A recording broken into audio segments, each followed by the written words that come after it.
Bonjour, bienvenue dans cette vidéo, de nouveau en forêt aujourd'hui, près de cette mare, et nous allons parler du dernier élément du triangle d'exposition qui est la vitesse d'obturation.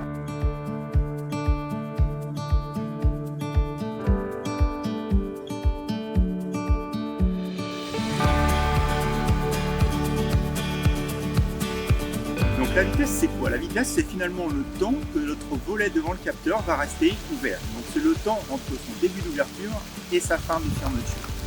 Ce temps-là va permettre de capter donner une certaine information sur le capteur. Et cette information-là, plus le temps est court et plus l'objet devant le capteur est en mouvement et plus on a de chances de le fixer.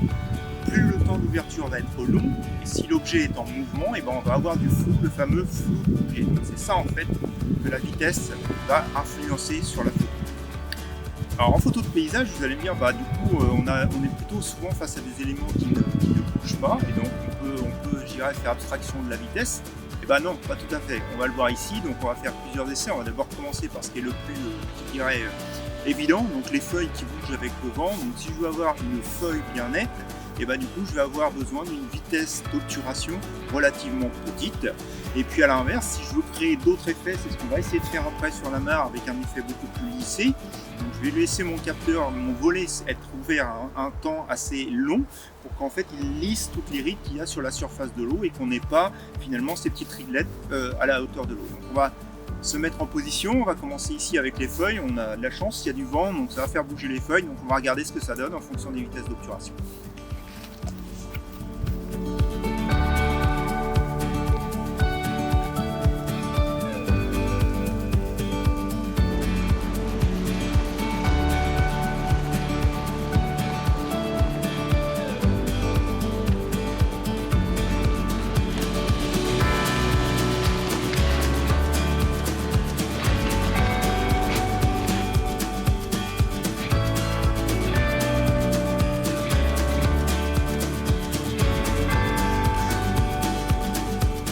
Donc j'ai volontairement sélectionné un mode priorité vitesse.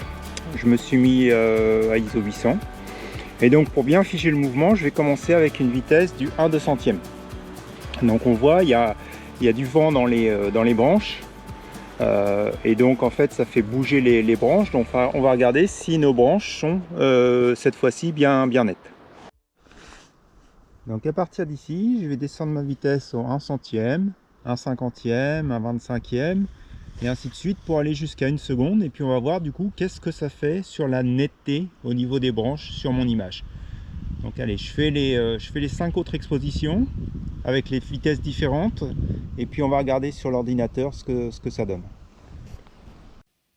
Sur ces 4 images, on s'aperçoit qu'au 1 cinquantième, on a une netteté qui est acceptable. Sur le 1 cinquième, on commence à avoir du flou de mouvement.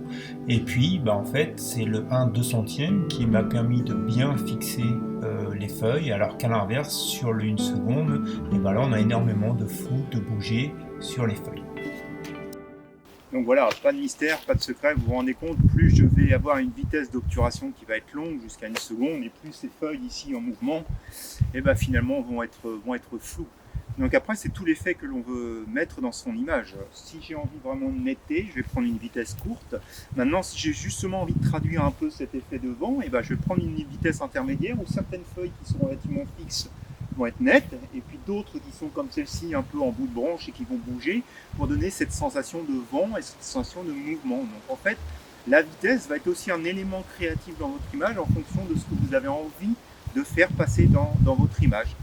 Donc voilà, on va maintenant retourner du côté de la mare, on va regarder les petites vaguelettes en surface de l'eau et voir si on peut essayer de faire quelque chose pour lisser justement ce mouvement de vaguelettes.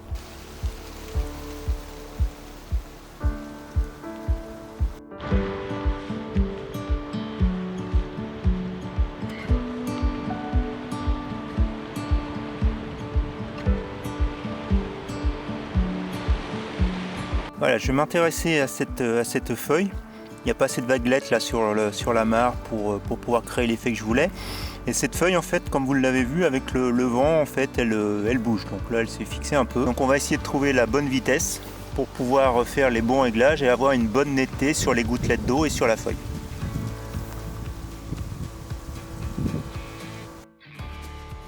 Sur cet exemple, on voit encore plus nettement que sur les photos précédentes l'effet de la vitesse d'obturation par rapport à la vitesse de l'objet. Sur la photo à gauche, clairement le lecteur a cette notion de mouvement créée par le flou et la vitesse de la feuille et le choix de la vitesse d'obturation, contrairement à la droite où là tout est bien fixé, bien net, et donc on n'a plus cette notion de vitesse mais simplement cette notion de détail dans les gouttelettes d'eau sur la feuille. Deux exemples avec des objets en mouvement sur de la photographie de paysage, et donc le choix de la vitesse, comme vous l'avez vu, va être relativement important, soit pour avoir une image très nette, ou soit justement pour donner cette notion de mouvement à votre image. Donc dans les deux cas, après c'est une question de goût, une question de choix, une question de sensation qu'on a envie de faire passer à travers son image, qui va vous faire choisir la bonne vitesse d'obturation pour faire passer cette sensation dans votre image. Donc avant de se quitter, les images comme je les ai éditées, donc cette première image de la feuille où j'ai sélectionné la vitesse du 1 centième et le diaphragme de f5.6,6, ce qui a pour conséquence de donner une très bonne netteté et du détail sur la feuille, mais on voit bien que sur la partie haute, si c'est très net, sur la partie basse, ça l'est un peu moins. C'est pas la vitesse dans ce cas-là, c'est la profondeur de champ. Mon diaphragme était de 5,6, donc comme je vous l'ai expliqué la semaine dernière, mon obturail n'étant pas tout à fait droit, la profondeur de champ était un petit peu limitée, et donc donne ce flou sur le bas de l'image. Donc notre première image, le contraste des couleurs, les feuilles oranges sur le fond vert qui me plaisent bien après l'avoir édité dans Lightroom. C'était aujourd'hui donc la dernière vidéo sur ce triptyque, on va dire, sur le triangle d'exposition. Donc je vous rappelle, on a vu la sensibilité, on a vu la distance focale et on a vu la vitesse, et on a vu qu'à chaque fois il y a des pour et des contre sur le choix de son diaphragme, de sa vitesse, de sa sensibilité, en fonction des conditions à laquelle on va être soumis, en fonction de ce qu'on a envie de faire avec sa photo, notamment avec la sensibilité, on l'a vu. Si c'est pour des petits formats, c'est pas trop gênant de monter haut en sensibilité. Si c'est pour faire des grands posters, ça peut être plus gênant. La focale qui va influencer donc votre profondeur de champ et la zone de netteté dans votre image, et puis donc la vitesse qui va influencer en fonction du mouvement des objets, la netteté ou pas de vos objets dans votre image. Donc voilà, j'espère que cette série vous aura plu, que cette vidéo aujourd'hui vous aura appris quelque chose. Si c'est le cas, vous connaissez la petite musique, un petit pouce en l'air, n'hésitez pas à partager, n'hésitez pas à commenter.